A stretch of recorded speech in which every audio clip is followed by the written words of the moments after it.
When you are struggling with low self-esteem, it's really easy to think that you don't really matter, or at least you don't matter as much as other people. You're not as significant. You're not as important. Maybe even you think you're not as lovable, but this isn't your fault. If you are struggling with low self-esteem now, it's for a reason. Maybe it's because you grew up in a family where you didn't feel important. You didn't feel valued. Maybe you were bullied. Maybe you were left out often. Maybe you were put down. Maybe you were criticized. Maybe you felt like you never really measured up. And so now as an adult, you take those experiences with you and continue to show up in the world with those same feelings, that you're not as important, that you don't matter as much, that people don't really care about you or even maybe notice you, or at least not as they do with others.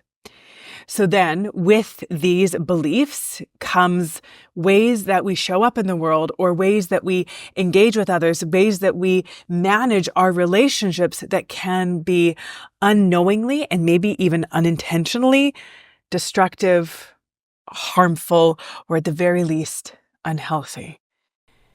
So today we're going to talk about some of these ways that when we're struggling with low self-esteem, some of these ways that it can be impacting our relationships, and then what to do about it. Because when we have better relationships, we often feel better about ourselves.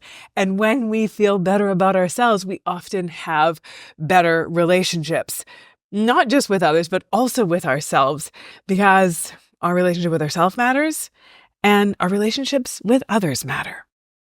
But first, if you're new here, welcome to our incredible little corner on the internet. Take a second, introduce yourself in the comment section below. If you're back again, it is always good to have you.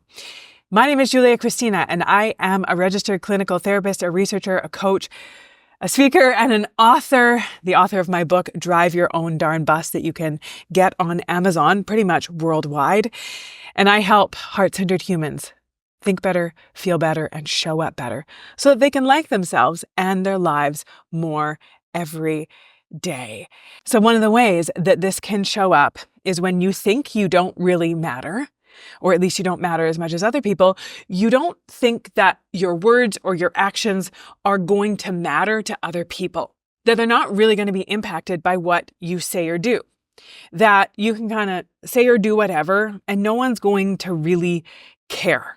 So this might result in being a little less sensitive to others, being a little bit less caring about how what you're saying or doing is going to impact them because you actually think it's not going to impact them. And meanwhile, what you're saying or doing could really be having an impact on them. It could really be hurting them, but maybe they don't know how to address it. They don't know how to deal with it, to approach it with you, so they don't say anything. So then you also then think because they're not saying anything, they must not really care. And then the cycle continues. A really simple way that this one can show up is if someone invites you to do something, they just invite you to do something one-on-one or invite you to go to an event or something like that. And you have this thought that, they're just inviting me to be nice, or they've probably invited a lot of people and I'm just another person on the list. I don't really matter. And you, for whatever reason, decline the invitation. You just say, oh, no, sorry, I can't make it. Or, oh, no, I've got other plans, or whatever that is. And then you leave it at that and don't follow up with, hey, can we hang out another time? Or what does next week look like for you? Or I'd still like to see you. Let's figure out another way to spend time together. If you don't say any of that, you're kind of just dropping the invitation and leaving it at that. And more likely than not, the other person is kind of feeling a little bit hurt that you didn't follow up. Maybe not hurt that you weren't able to make the event, because they probably understand that if you had a reason for it or whatever, but the fact that you didn't follow up with something else, with an interest in spending time with them when it does work for you. And it's probably not because you don't want to spend time with them. It's because you think that they may not or don't really want to spend time with you. Because you don't think well of yourself, you assume that others don't really think that well of you either. Another way that low self-esteem can show up and impact your relationships is if you have someone in your life that's going through something hard and you hear about it, or maybe they even share it with you, and you don't think that what you have to say or any care or feedback that you would give them would even matter, because again, you don't really feel like you matter or you matter to them all that much. So you don't say anything. And you might just assume, well, they don't want to hear from me. I don't have anything to say. I don't know what to say. They wouldn't care anyways. So I'm not going to say anything. And I don't want to say the wrong thing. And so I'm not going to say anything. And then the other person might be feeling hurt that they've just shared this with you, or they know that you found out about something difficult that they're going through, but you haven't reached out to them, you haven't said anything, and they might be feeling like, oh, they don't actually care about me. Where it's actually you thinking, well, they don't care about me, so they don't want to hear from me. They're thinking, well, they must not really care about me because they haven't said anything. Meanwhile, both people actually do care about the other. But when we don't think well of ourselves, we don't think that other people think all that well of us either. And so that can be unintentionally hurting relationships when you are not reaching out, you are not saying anything, you are not being there, being supportive when a loved one is going through something. Another way this can show up is when it comes to going to group events. If it's an office party, if it's some kind of other gathering, a big family gathering, or even just with a smaller group of friends, if you don't feel great about yourself, if you don't think highly of yourself, if you are really good at judging yourself for your shortcomings, for your imperfections, for whatever you can find to judge yourself about, you might assume that other people have those same criticisms or judgments of you. You might just assume that other people don't think too highly of you, or other people don't find you all that interesting, or other people probably don't want to talk to you because you don't have anything valuable to offer. And so you might go into these social circumstances with this sort of protective, defensive attitude. Because you don't think that other people are going to like you all that much, because you maybe don't like yourself all that much, that is how you're showing up. That's the energy you're bringing into the room, into the interaction. And so then when you come into these interactions a little bit closed off, a little bit pulled back, maybe even a little bit defensive, that energy is being felt by others. And if you can think of the last time you were in a conversation with someone where they were coming across as a little bit, defensive or withdrawn, you probably didn't really think that they really wanted to talk to you. So you may have held back yourself, or maybe didn't want to spend a lot of time in their presence because it didn't feel great. And so the same thing can be happening with those other people, is that they're like, oh, this person doesn't really seem all that interested, or they're kind of a little bit like withdrawn or distant or defensive. So I don't really want to spend a lot of time talking to them. And so then there isn't a connection. And then it kind of is a self-fulfilling prophecy for you, being like, see, people don't really want to talk to me. People aren't really all that interested in me. I don't have anything valuable to offer. But in a way, you have played a bigger role in contributing to that outcome than you may have realized. And then you can very easily take it personally and think that other people don't really like you, when in fact, they haven't really gotten a chance to connect with you because you haven't let them. Another way that this can show up is often when someone is struggling with self-esteem, they try to get it somewhere. And usually because they don't have it on the inside, they're trying somehow, some way to get it on the outside. And one of these ways that it can show up of trying to feel good about ourselves by trying to get it from the outside, that can be unhelpful or even sometimes harmful to our relationships, is when we go about fishing for compliments in sort of passive-aggressive, self-rejecting ways. So saying things like, oh, I'm not good enough, or I suck, or nobody likes me, where you're not actually saying that for someone to be like, oh yeah, you're probably right? We don't say it because of that. We're saying it because you want the person to say, oh, no, you're great, or oh, no, like, I like you, everyone likes you, or oh, no, you didn't do anything wrong, you're amazing. Right? So trying to get somebody else to offer you praise or affirmation, but in this kind of under the radar way and this kind of backdoor way that doesn't really feel good for us to try to get it that way. And it doesn't feel good for the other person to be on the receiving end of that. You've probably noticed this yourself. If you've ever been around someone who is constantly criticizing themselves or constantly putting themselves down, you feel this almost heaviness, this responsibility to try to boost them up, to try to bring them up. But it doesn't feel good to be doing that all the time. It doesn't feel good to feel responsible for trying to boost someone up who's always putting themselves down. And vice versa. The person who's always putting themselves down, it doesn't feel good for them either. But often, if you are the one who is putting yourself down, fishing for compliments in this way, it's not your fault. It's probably because you never really knew how to get your needs met, that you never got the affirmation or the validation that you needed, and you didn't know how to ask for it. And so the only way to try to get it was to do it in this backdoor, maybe even passive or passive-aggressive way. You can also be unknowingly having a negative impact on your relationships. And even the relationships that you value the most, when you have the belief that if other people loved you, valued you, cared about you, they would know what you needed and would be meeting those needs without you having to say anything, that they should just know.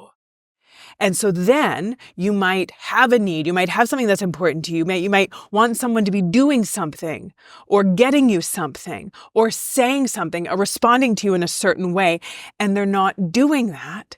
So then you tell yourself the story that, well, they don't actually care about me, because if they really cared about me, they would know what I needed to hear. They would know what I needed them to do. They would know what's important to me. And so then it creates this underlying resentment or bitterness. It creates this distance in the relationship. And maybe the other person has no idea. They have no idea what they did, why you're being kind of cold or distant or a little bit salty with them. Especially if it's with someone who is more securely attached, someone who is more confident in who they are. They believe that their wants, needs, and preferences matter, and they have no problem communicating those. They have no problem saying what's important to them. And so they assume that you are the same kind of person, because most of the time we just assume that other people are like us, even though much of the time they are not. But we kind of just have this bias that other people are like us. And if they are not being like us or doing things like us, then it's on purpose. Where often it's just that they are different. They have different ideas, different approaches, different beliefs, different perspectives. And so someone who is more secure in themselves will say what they need and just assume that if you're not saying anything about what you need, that it's because you're fine. You don't need anything. So that can be very confusing for them when you haven't said anything, but then when you're being kind of cold or distant or kind of grumpy with them, they have no idea what's going on. So now let's go one by one through each of these and look at some things that we can do for each one to turn them around. But before we do that, knowing that our sense of self, how we feel about ourselves, that is an inside job. Really working on your relationship with yourself is, like I said before, going to give you a big bang for your happiness and well-being buck. So doing that inner work, I have a guide that will help you do that more inner work. It's called 6 Simple Ways to Be Yourself Without Apology. And you can grab the link for that right in the description below. So now let's go through each one of these and look at some things that we can do to start turning them around. So with that first one, thinking that your words or actions don't really have an impact on others because you don't feel like you really matter to others, because you don't feel like you really matter to yourself. Knowing that if someone is in a relationship with you, if someone cares about you. If someone has chosen to spend their time, their energy, their effort with and on you, it's because they want you in their life, because you matter to them. So that is evidence enough to show that you do matter. So what you do or what you say or how you treat them does matter. So just remembering that and being more mindful about how you treat them, knowing that what you say or do does have an impact, just like what they say or do has an impact on you. It might be harder to see that if you don't feel great about yourself, but just remember that if someone has chosen to spend their time and energy and effort with you, it's because they care about you. Just like if you have chosen to spend your time and energy and effort on someone else, it's because you care about them. We're not as different from others as we think we are in our motivations, in our choices, in our actions. But when we're struggling with low self-esteem, that low self-esteem talk can make us think otherwise. Now, when it comes to knowing about someone that's going through something hard, maybe they've come to you with a problem, with a struggle, or you've just heard about it through someone else, but you don't know what to say. You don't know how to respond. You're scared of saying the wrong thing, or you don't think that you have anything valuable to say or that they would want to hear what you have to say, so you don't say anything. Knowing that even saying the not perfect thing is often better than saying nothing. Just making the effort to show that you care, it matters. Again, if someone has a relationship with you, if you are in their life, it's because they want you in their life. And so if they're going through something hard, they're looking for support from you. They usually want support from you. And so if you're having a real-time conversation and they're bringing a struggle to you and you don't know what to say, so maybe you're tempted to not say anything, instead, just ask them for what they need. Saying something as simple as, hey, I hear you're going through this struggle right now. How can I support you? What do you need to hear from me? How can I be there for you through this?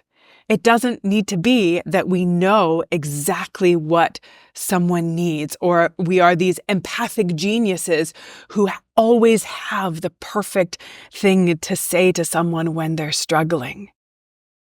If you don't know what to say, just ask.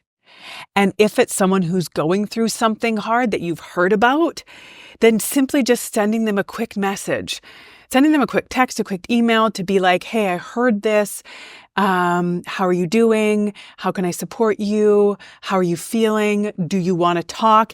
And maybe they'll reply to you and maybe they won't. And if they don't reply to you, just be mindful to not take that personally, because you've probably been in that place too. We've been going through something hard and you've been kind of internal and you've just wanted to kind of like block everyone else out. And so you've had that where people have come to you and asked you how you're doing, or been there wanting to support you, and you just don't want to talk to anyone. And so you don't reply, but it's not personal against them. It's just because you don't have the capacity to be engaging about whatever that thing is in that moment, or you just don't want to. And so knowing that if that's happening on the other end, to just give the person the space and to not take it personally. And maybe then, depending, follow up in a few days just to let them know again that you're there and that you care. Because again, if they have you in their life, it's because they want you in their life. And so you showing that you care matters more than you think. So now, when it comes to going to some kind of social event, family event, friend event, whatever that is, be mindful of the energy that you are bringing into the room, how you are showing up. If you're going in kind of defensive or withdrawn, then people are not going to necessarily be as warm and interested in you. But if you are going in open and curious and somewhat positive and warm, then people are going to respond well to that. There is a secret to having great interactions with people. You don't have to be the most socially gifted person in the room in order to have great conversations and even meaningful connections with people in social situations. You can simply just show up open and curious and show interest in them. Assume that they like you, that they want to connect with you, that you have things that are valuable and interesting to offer to the conversation. And one little secret is that the people that other people usually find the most interesting are the people that are interested in them. So when all else fails, just be interested in them. Ask them questions. Get curious about them, and you will find that most people will enjoy connecting with and talking to someone that shows genuine interest in them. And they'll probably even go away thinking that was a great conversation because you made them feel significant. When it comes to this habit of putting yourself down in front of other people, for this one, I just want to invite you to simply bite your tongue. It is kind of like this habit that we get into. It's like the habit of gossiping. The more we gossip about other people or talk down about other people, the more it kind of occurs to us to look for their flaws and to talk about them. And the same thing happens within ourselves. The more we are looking for our flaws and pointing out our shortcomings, the more our brain is attuned to finding them and searching them out, and then bringing them to the forefront and talking about them. So one of the symptoms of low self-esteem is talking poorly about yourself. And one of the things that causes our self-esteem to be more intense is talking badly about ourselves. So it's got this kind of cyclical effect. So if you can get into that cycle and break the cycle by just not indulging the thought, not communicating the self-criticism, the put down, the self-deprecation, and just committing to being like, I'm not going to say that. I'm not going to comment on that. I'm not going to speak that. And as you kind of put that aside, your brain is going to eventually not be so readily available for finding those things, for seeing those things. And it's actually going to have an impact on your overall sense of self because you're not constantly looking for, pointing out, and communicating your shortcomings, your failures, or your flaws. See how that works? When it comes to our needs. When it comes to assuming that if other people loved us or cared about us or valued us, they would know what we need, I say bollocks to that. If you loved, valued, and cared about that person, you would tell them what you needed. You would communicate what's important to you. You wouldn't wait for them to fail you or disappoint you. You would set them up for success by letting them know what is important to you and giving them a chance to be sensitive to that need. Now, it's not other people's jobs. It's no one else's job to meet all our needs, to fulfill all our needs, to be everything we think they should be, to be always trying to make us happy and please us. That's codependency. That's not a healthy relationship. But yes, absolutely. In relationships, each person has needs, has preferences, has certain kind of ideas of how they want to be treated, how they want to be engaged with, how they want to be interacted with, what they need when they're going through something hard, what they need when they have had a success. All of these things, and other people are going to have different ideas of what they need in those circumstances, and some of those are going to cross over, and sometimes someone is going to know what you need because it's something similar to what they need, or they're just tuned in that way, but it's not going to be for everything. And so just getting really good at being like, you know what, if this is important to me, I'm going to communicate it. And I'm going to let the person know instead of waiting and hoping that they're going to know, but secretly knowing that they're not going to know and then waiting to be upset or disappointed by them. That's not healthy for our relationships, and it's not good for us. Let me know. Which one of these are you like, I see that, I'm going to work on that. That makes sense. I would love to hear in the comment section below, and make sure you grab that 6 simple ways to be yourself without apology. In there, I walk through 6 simple ways, 6 simple little tweaks and shifts or adjustments that you can make into how you're thinking or feeling or showing up that is going to help you be more of yourself with less apology. As always, amazing to have you here. And until next time, take good care of yourself, take good care of those around you. Bye for now.